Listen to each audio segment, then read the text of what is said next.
Sveika, tauta! Sveiciens jums no pilsētnieka, kurš dzīvo laukos. Ir pagājuši faktiski 2 gadi, kā es esmu pametis pilsētu un pārvācies uz dzīvi laukos. Un tieši tas sakrīt ar vēlēšanām.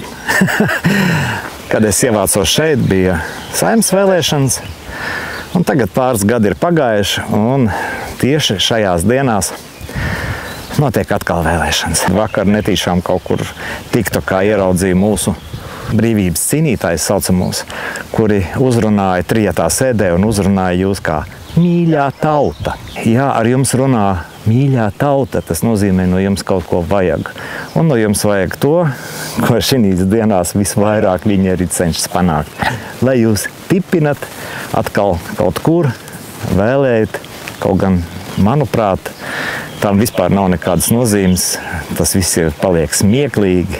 Un tie, kas tipina, ko viņiem darīt, ir tādi, kas tipina. Bet uzdodot jautājumu kopš pagājušām saimnes vēlēšanām, uz kurām daudzi arī gāja, mēģinādami ļoti kaut ko izmainīt, vai jums izdevās kaut ko panākt? Vai pa šiem te 2 gadiem, kad jūs ievēlējāt it kā tos, kurus gribējāt, viņi kaut ko vismaz jūsu labā ir izdarījuši? Dzīve ir uzlabojusies? Uzdodies šo jautājumu un tad padomājiet, vai ir vērts vispār tipināt vai ieslēgt to, kas ir ieslēdzies manī. Proti, es apzinos to, ka politiskā visa sistēma ir izveidota pa gadiem tā, ka viņi, tie, kas ir tajā sistēmā, jūtās tur kā biznesā. Viņiem no vēlēšanām uz vēlēšanām jāizpilda savs plāns. Izpildot plānu, viņi tiek pie valsts naudas. Kāda partija, piemēram, tur ievēlējās 700 000. Kā jums?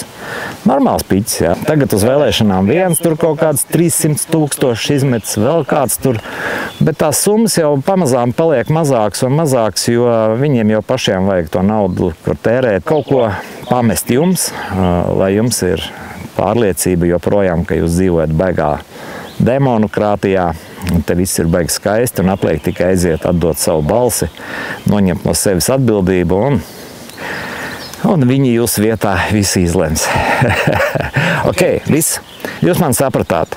Tie, kas tipina, tipina. Tiem, kam ir kaut kas cits, ko darīt, tie dara kaut ko citu.